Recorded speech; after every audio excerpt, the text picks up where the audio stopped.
And the truth of the matter is that you begin to believe in times like that one person can't actually do all that much. And you tend to fall into the herding instinct of things, the us and the themness of it all, as it were. But you never want to forget that one person can actually make a lot of difference. And it reminded me of that old story of Joseph. You know, the one, Joseph in the coat.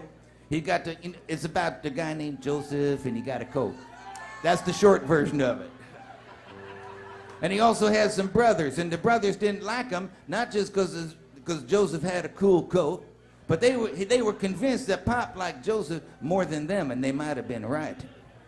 And one day the brothers get up, go down the road to feed the flocks and stuff like that. Listen to what I'm saying. Joseph sleeps in. I didn't read the whole story carefully. He must have slept in because his dad says to him, Joseph, what are you doing in the house? Why aren't you down the road helping your brothers and stuff? And Joseph said, oh, okay. So he goes down the road, and he comes to where his brothers are supposed to be, but they're not there. And the Bible says that there's a man standing in a field saying, they went that way.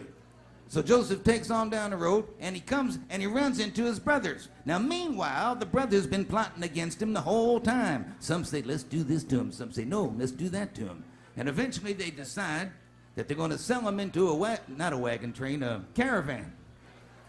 And the caravan takes Joseph down to Egypt, and he ends up in jail in Egypt in a prison cell with a couple of big bruisers, because nothing ever changes. And one of these big bad dudes is having some bad dreams, like it ain't bad enough in there. But Joseph is good with dreams, and he straightened out the man, and the man said, Joseph, if I ever get out of here, I'll help you out. I'll do something for you. And sure enough, the guy gets out, and he forgets all about Joseph, and he starts rising up in the ranks, getting close to the Pharaoh or something. And a couple of years go by, and then one day the Pharaoh starts having some bad dreams. And nobody can figure him out. He calls for his pipe and his fiddlers three, and they all come out there. But they can't think of nothing. Now everybody in Egypt's getting nervous because the Pharaoh's having weird dreams, weird thoughts, and nobody knows what to do about it, kind of like today.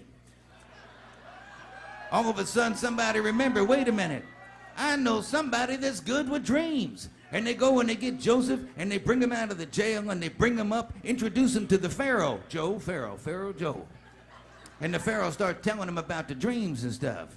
And Joseph said, oh, this is easy. You're going to have 7 good years. The rain will be falling, wheat fields waving in the wind.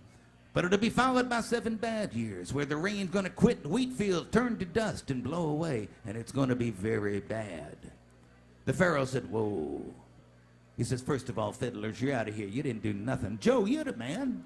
And he puts Joseph in charge of everything. And he starts building granaries and stuff like that to put some stuff aside during the good time in case the bad time should come, like what he was saying. And sure enough, it comes. And it's bad. And it's bad all over, not just in Egypt. So back at the farm, Pop and the boys are sitting around saying, it's bad. Pop says, why don't some of you boys go down to Egypt, see what they're doing about it? And he sent a few of the boys down there. And make a long story short, they run into their brother Joseph, who says, hey, it's me, Joe. They said, uh-oh. He said, don't worry about it. Listen, he said, go home, get Pop and the women, the children, the flocks, and everybody. Bring them on down to Egypt. We'll be living high off the hog. It's not the words he would have used. But everybody goes down there, and they're living pretty good until one year they got a bad crop of pharaohs or something. That's a whole different story, though. That's Moses. And I'm beginning to sympathize with Moses. I've been doing this 40 years. And I know what the man felt like. I just hope it doesn't take another 40 years to get somewhere. But it took them 40 years. And after that, come David and Goliath, I love that one. And out of that family come Jesus later on. And now it's a couple of thousand years after that. There's a lot of history I have been through here in a very short space of time. And I know there's a lot of people that have a lot to say about any one part of it. But I'm here to remind you tonight that all of this history, every single little bit of it, depends upon one unknown, anonymous dude standing in a field saying, they went that way. Without that dude, there's no Joseph, there's no Israel, no Egypt, no Pharaoh, no Moses, no nobody.